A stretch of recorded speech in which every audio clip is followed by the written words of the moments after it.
Hello, hello les amis Cancer, ascendant Cancer, signe lunaire en Cancer, bienvenue pour cette guidance. Aujourd'hui nous regardons quelle est la bonne surprise, quelle est la bonne nouvelle qui vous attend en février 2023. Alors pour commencer, j'aimerais vous souhaiter à tous amis Cancer, tous et à toutes, une excellente année 2023 en espérant qu'elle soit magnifique, qu'elle vous apporte du bonheur, de l'amour, des succès en tout genre et surtout une excellente santé, c'est le primordial. Pour moi, s'entourer des gens que l'on aime et qui nous aiment, c'est aussi la première des richesses. Donc, je vous souhaite plein d'amour autour de vous pour vous enrichir. Voilà. Allez, on va pouvoir commencer. Je vous rappelle que ce tirage peut parler à certains cancers dès à présent et parler à d'autres cancers un peu plus tard pendant le mois de février. Donc, n'hésitez pas à revenir sur ce tirage si toutefois il ne vous parlait pas dès à présent. Je vous rappelle également que c'est un tirage général qui ne peut pas parler à tous les cancers de la même façon. Donc, je vais vous proposer plein d'interprétations. Avec votre discernement, vous allez bien sûr ne prendre que les messages qui vous parlent et qui résonnent avec ce que vous vivez. N'hésitez pas à faire votre propre interprétation.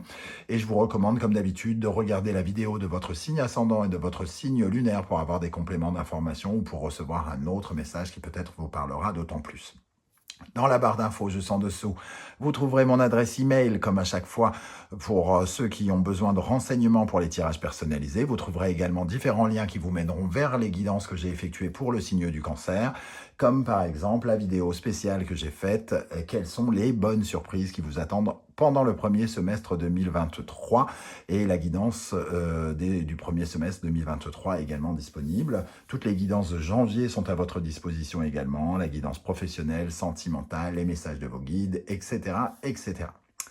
Voilà, alors on va pouvoir commencer en dévoilant les énergies de cette bonne et belle surprise de février. N'oubliez pas de liker, de vous abonner, de partager pour me soutenir, mais aussi pour m'aider à faire grandir cette chaîne. Merci de votre soutien. Alors, les énergies ici, tempérance et roue de fortune. Je vous rappelle que tout n'est pas noir, tout n'est pas blanc. Hein. C'est pas parce que nous tirons les énergies des bonnes surprises que ça veut dire que dans votre vie, tout va se solutionner d'un coup. C'est la magie. Non, non. Hein. Pas de ça chez Animanimus Tarot. Je laisse certains vous prédire que des choses magnifiques. Ici, on essaye de mettre un peu plus d'équilibrer un petit peu plus le noir avec le blanc. Alors, tempérance et la roue de fortune, on voit ici quelque chose qui apporte de la sérénité. En tout cas, j'ai l'impression que c'est une plutôt bonne période. En tout cas, février pour vous, une période favorable qui peut apporter des changements avec la roue de fortune.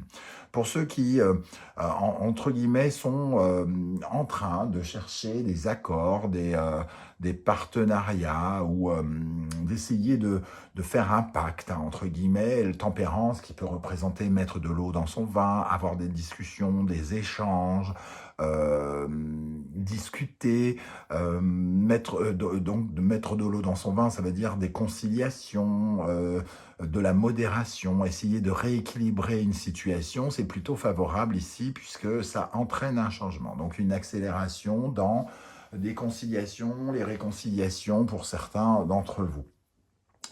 Tempérance, ça peut nous parler aussi d'amitié pour d'autres. Donc, ça peut nous parler d'une histoire d'amitié qui se réconcilie aussi avec la roue de fortune. Derrière, nous avons la lune qui nous parle peut-être de vos rêves, qui change un petit peu votre projection, j'ai l'impression, avec la lune. Parce que la lune, elle parle des peurs et de la peur du futur, parce qu'on reste un petit peu coincé dans le passé. Donc il y a peut-être quelque chose qui vient changer ici sur votre perception, et à la fois du passé et à la fois du futur. En tout cas, cette tempérance roue de fortune, pour moi, elle dit que votre situation, quelle qu'elle soit, ne peut que s'améliorer dans le bon sens. Alors, encore une fois, on met de la mesure dans le bon sens. Ça ne veut pas dire que tout va bien se terminer, que c'est magnifique, que vous atterrissez au pays des bisounours. Non, il y a quelque chose en tout cas qui évolue dans le bon sens pour vous et qui va amener de nouvelles opportunités ici. Donc, c'est la naissance une certaine forme de naissance, de nouvelles opportunités qui s'annoncent en février. Peut-être quelque chose qui s'amorce, hein, où on retrouve une certaine forme d'équilibre. Parce que finalement, on arrive à guérir quelque chose. Tempérance, c'est aussi une carte de guérison, quelque part. Donc, on peut guérir une situation qui vous malmenait ou qui était compliquée pour vous à gérer. Voilà. On va voir si on peut préciser avec le reste des cartes. Quel est l'animal totem qui vous accompagne, vous encourage, vous aide, vous soutient, vous donne sa force? Le poisson. Ici, le poisson... alors, il y a plusieurs choses avec le poisson. Le poisson, il nous parle déjà d'y voir plus clair.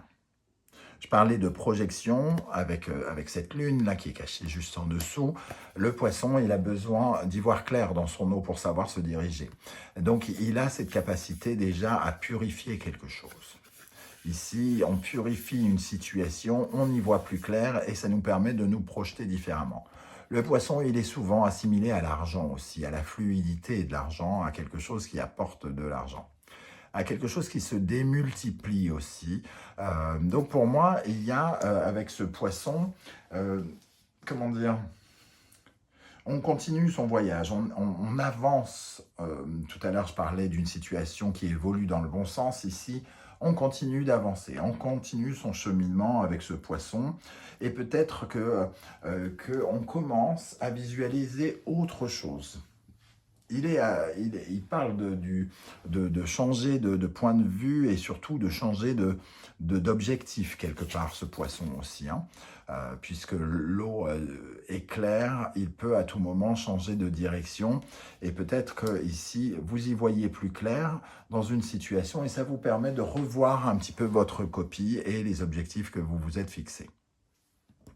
Avec le tarot Symbolon, nous avons l'énergie du Sagittaire et de Jupiter ici. Donc pour moi, il y a quelque chose qui se répare. Cette carte, c'est un peu le pape hein, dans le tarot traditionnel. Donc c'est quand même une protection, un soutien, une aide, quelque chose qui corrige, qui trouve des solutions. Donc on trouve des solutions. Et ici, on évolue favorablement, comme je le disais déjà ici, la situation évolue favorablement, soit parce qu'on a l'aide de quelqu'un, l'aide d'un expert dans un cas de figure ou un autre, un médecin, un avocat, un notaire, que sais-je, un enseignant. Ici, on apprend beaucoup de choses et on apprend à grandir. On sent une propension à grandir et à faire agrandir les choses. Jupiter apporte la chance, hein, c'est la grande bénéfique qui donne une sorte d'exaltation et qui nous soutient, on va dire. Ici, nous avons Vierge et Mercure. Vierge, c'est le quotidien, c'est la vie de tous les jours, c'est aussi le travail et la santé. Donc, peut-être que certains, ça peut nous parler d'une santé qui s'améliore hein, pour certains. Alors évidemment, on ne parle pas de maladies incurables, hein, parce que les cartes ne vont pas aller dans ce sens-là, évidemment. Là, on parle d'une maladie ponctuelle qui aurait pu vous déranger. On pourrait trouver des solutions, peut-être avoir l'expertise d'un professeur, d'un médecin ou quelqu'un qui nous aide à avoir une meilleure santé. Ou alors, c'est un soutien, quelque chose en lien avec notre activité professionnelle ici, hein, une évolution dans notre vie professionnelle par rapport à quelque chose qui se rééquilibre, par rapport à une conciliation, à un accord que on essaye peut-être de trouver et qui améliore les choses. Ok. Avec l'oracle des miroirs, nous avons l'homme, l'enfant, et projection. Alors pour moi, l'homme déjà, c'est un mouvement, c'est l'action, la capacité d'agir vers quelque chose de nouveau ici. Hein. L'enfant, c'est la naissance de nouvelles perspectives. On a la cigogne ici qui nous parle justement de ces changements favorables qui vont vers de la nouveauté. Hein. L'enfant, c'est aussi cette nouveauté. On voit ici l'enfant et la projection, ça va dans le sens de ce que je disais par rapport au poisson, qui a besoin d'y voir clair dans son eau pour pouvoir avancer et pouvoir éventuellement changer d'objectifs ici. La projection, c'est exactement ça. On a du mal à voir avec cette lune ici quelque chose qui était obscur, qui était dans le brouillard. Et j'ai l'impression qu'on commence à y voir plus clair. Pendant le mois de février, on commence à pouvoir se projeter, peut-être parce qu'on a des éléments ici nouveaux, la situation s'améliorant pour vous. Il y a quelque chose comment dire, qui vous permet d'y voir plus clair, de peut-être mieux vous projeter dans l'avenir et d'avoir tout à coup de nouveaux objectifs, de pouvoir enfin déterminer plus précisément la destination que vous voulez atteindre, là où vous voulez aller. C'est comme ça que je ressens les choses ici. Alors, avec le Wandering Tarot, au centre, nous avons le 9 de coupe. Le 9 de coupe nous parle de la joie, du bonheur, mais aussi d'un vœu qui se réalise, de quelque chose que l'on attend, hein. Donc d'une satisfaction importante, qui nous a demandé d'avoir beaucoup d'optimisme, d'avoir beaucoup d'espoir, de faire, entre guillemets, nos prières. C'est peut-être quelque chose que vous avez demandé au monde invisible d'exaucer pour vous, ici, hein, du domaine de l'imaginaire, un peu comme cette projection et cette lune, mais quelque chose d'imaginaire où on peut se projeter, justement. Avec ceci, nous avons le 9 d'épée, le 7 d'épée, le 3 de coupe, le 7 de denier, pardon, le 5 d'épée, le 6 de bâton, le cavalier de denier, le 3 de denier. On sent au fond de vous, ici, là, en profondeur, le 6 de bâton, le cavalier de denier, le 3 de denier, on sent qu'il y a quelque chose de solide, que la problématique qui est là, hein, sous-jacente, que la problématique que vous ressentez ici, vous avez plein d'éléments en votre faveur, vous avez tout pour gagner, pour construire quelque chose d'important, d'intéressant et pérenne pour la suite. On a des jolies cartes ici, avec l'envie de s'investir différemment. Ça nous parle de vouloir absolument et de mériter une victoire, hein, quelque part, avec le 6 de bâton. On s'est battu, on se bat encore, peut-être pour certains d'entre vous, pour obtenir une victoire pour quelque chose, qui pourrait être d'ordre financier, hein, si j'en crois le 7 de denier ici, le cavalier de denier et le 3 de denier. Une victoire concrète, une victoire financière et matérielle. Mais on voit bien que quand même dans le mental, dans la tête, il y a encore beaucoup de doutes, beaucoup de peurs. On a du mal à dormir, c'est quelque chose d'extrêmement stressant, qui demande, entre guillemets, comme une sorte de forme de stratégie ici, parce que finalement, on a peut-être affaire à des gens qui sont un peu malhonnêtes, ou qui nous obligent à être nous-mêmes un peu malhonnêtes, pour rencontrer une victoire et une satisfaction. Ici, on a besoin de gagner quelque chose et de pouvoir fêter quelque chose.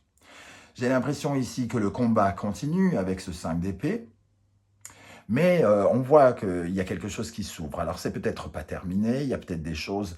je sais pas, par exemple, vous menez un combat, quel qu'il soit, vous remportez une première guerre, mais voilà, tout n'est pas gagné pour autant. Donc, on continue de se battre, mais il y a une certaine satisfaction dans les communications. Ici, ça nous parle de conflit, de combat. Ici, 3 et 3, de communication pour être heureux concrètement, financièrement, qui pourra avoir de la satisfaction. Ces énergies-là me disent quand même que vous êtes, entre guillemets, gagnant. Je ne sais pas comment, mais il y a une certaine forme de victoire qui vous permet de vous projeter un petit peu ici, hein.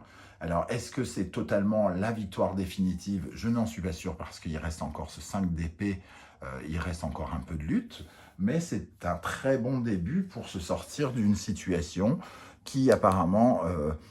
évoque peut-être une trahison ou quelque chose qui s'est mal passé, ou un coup en douce, un coup dans le dos, quelque chose d'humiliant, des paroles blessantes ou quelque chose comme ça. Vous, ici, avec ce 7 de denier, vous avez un but, hein, et il y a un but dans votre tête qui vous obsède, c'est de gagner. Le but ultime, c'est de gagner, d'être satisfait, de ressortir heureux et plus, comment dire, plus riche, j'ai envie de dire, aussi bien financièrement que plus riche d'un point de vue personnel. Comment dire, je trouve pas le mot, ah zut, votre fierté personnelle, de redorer votre propre image par vous-même, de retrouver confiance en vous ici. Et à la fois, vous êtes convaincu de gagner, mais il y a encore quand même des peurs ici. Je ne sais pas pourquoi. Alors justement, de quoi avez-vous peur avec ce 9 d'épée? De quoi avez-vous peur, les amis Cancer, en février avec ce 9 d'épée? Alors, j'ai envie de dire, j'ai le sentiment que c'est pas très raisonnable d'avoir peur. Alors, vous avez peur de prendre vos distances, peut-être, par rapport à quelque chose d'ancien, ou alors vous avez peur de ne pas prendre ce départ de la meilleure des façons. Donc, il y a prendre des distances, devoir s'aventurer sur de nouveaux territoires, peut-être, vers de nouvelles aventures, mais peut-être la peur de ne pas gagner quelque chose ici. Et de partir, entre guillemets, sans avoir gagné. Alors, qu'est-ce qu'on a avec le 9 de coupe? C'est quoi cette satisfaction? Bon, celle-ci veut tomber, veut venir. La foudre. Pour moi, la foudre vient parler un peu de clôturer quelque chose. D'en finir avec quelque chose qui est de toute façon brisé, cassé et qui ne peut peut-être pas être reconstruit ou pas, en tout cas pas de la même façon que ça a été construit. Et c'est un peu comme la maison de Dieu, de reconstruire quelque chose sur de meilleures bases, sur des bases neuves. C'est le cas de le dire avec le 9. Alors, pourquoi on a encore cette énergie de 5 d'épée qui apporte encore un peu de conflit entre ce 3 de coupe, cette communication et ce 3 de denier? Pourquoi encore ce 5 d'épée? Moi, j'ai l'impression que la bataille n'est pas encore finie et qu'elle demande encore un peu de temps. Mais c'est en bonne voie.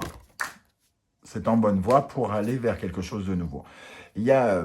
ici, on ressent un besoin de casser quelque chose, de casser un moule pour pouvoir peut-être en commencer un autre, non, commencer à aller vers quelque chose de nouveau.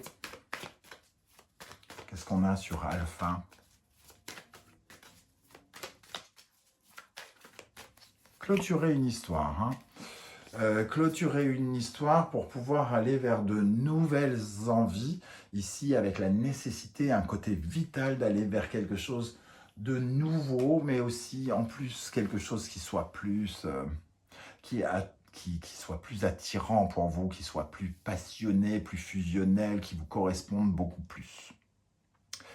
Voilà comment je ressens ces énergies, les amis Cancer. Je ne sais pas trop comment ça va vous parler. Donc, c'est le moment pour vous, justement, peut-être de commenter. Moi, j'adore lire vos commentaires et voir comment le tarot vous a parlé. Donc, j'aurai plaisir à vous lire et à vous répondre. N'oubliez pas de liker cette vidéo, de la partager, de vous abonner si ce n'est pas déjà fait en activant la petite cloche de notification. Ça m'aide énormément, en tout cas, pour avoir une meilleure visibilité sur YouTube. Et je vous en remercie. On se retrouve très très bientôt pour une guidance, cette fois-ci générale, pour le mois de février 2023. En attendant, prenez soin de vous, les amis Cancer. Merci d'être là et à très très bientôt. Ciao, ciao.